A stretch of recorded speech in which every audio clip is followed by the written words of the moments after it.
musicales dans les Vosges qui ont pris une allure insulaire avec ce concert de chanteurs et musiciens corses en harmonie avec l'orchestre symphonique de Saint-Dié-des-Vosges, de quoi surprendre et ravir les mélomanes. C'était une musique qu'on n'a pas l'habitude d'entendre et que le fait d'avoir entendu ça dans les Vosges, on est vraiment très contents qu'ils se sont déplacés jusqu'ici. C'est fabuleux de mélanger comme ça des professionnels avec des amateurs, c'est toujours quelque chose d'extraordinaire. Ça fait partie de la volonté culturelle de l'orchestre, de l'association, même de la ville, c'est de vraiment sortir de notre répertoire et de vraiment les présenter. Ça vient aussi de la constitution de notre orchestre, on a des professionnels, on a des étudiants du conservatoire, on essaie de leur offrir les pratiques les plus variées possibles, donc là on ne peut pas faire beaucoup plus varié que le chant corse. Un hommage à Petru Guelfucci, décédé en 2021 et véritable symbole de la musique corse. Les années 70, avant le Riacquisto, c'est le renouveau culturel de la Corse, ça a failli se perdre, c'était un peu un truc touristique, des chansons pour touristes, quoi. Il a fallu ce grand mouvement populaire et aujourd'hui on essaie de perpétuer ça, mais la lutte n'est jamais finie.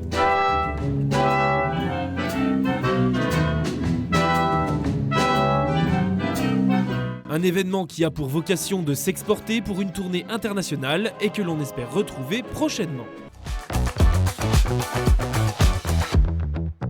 Dans l'Aube, rencontre avec un dessinateur, Jérôme Sterbeck, qui, depuis qu'il a un crayon dans les mains, ne s'est jamais arrêté de gratter le papier.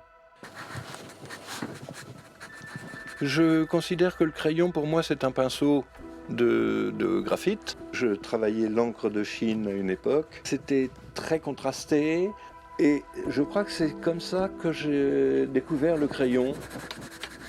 J'ai un instrument qui me permet toutes sortes de nuances. Et je crois que c'est ça qui m'a poussé à abandonner le contraste de l'encre et du papier pour prendre la mine. Et je me suis trouvé bien avec le crayon. Depuis, je le garde.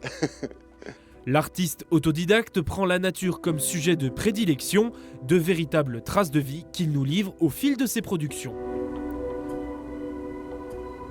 Même une pierre te renvoie à son histoire, quoi, des centaines, des milliers d'années.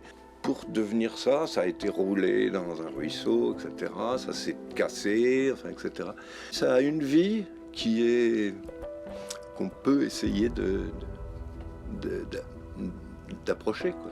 Ces œuvres sont à retrouver jusqu'au 3 mars à la Maison du Boulanger à Troyes.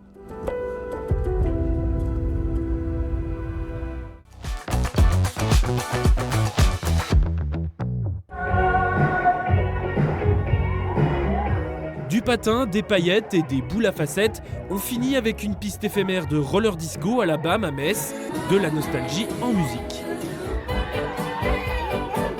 J'essaye de switcher entre des trucs un peu vintage que tout le monde connaît et des trucs un peu plus entre guillemets indépendants, un peu découvertes, quoi. Mais l'important c'est que ça fasse boum boum et que l'ambiance soit là, quoi. Sport populaire des années 80, c'était l'occasion de faire danser les anciens et de séduire les plus jeunes. Exemple avec ces danseurs en herbe. Ça glisse, c'est bien. On peut danser en même temps. J'ai bien aimé le patin parce qu'il y avait de la musique. Je trouve ça fun. Et ça fait rappel des souvenirs de jeunesse. Quand j'étais petite, je faisais du roller. Tout en fait. Voilà, on laisse passer son esprit à autre chose. Danser en roulant, en fait, ça permet aussi on le fait en collectif, donc on a moins peur. On y va plus franchement et puis en fait, on y va plus avec ses copains.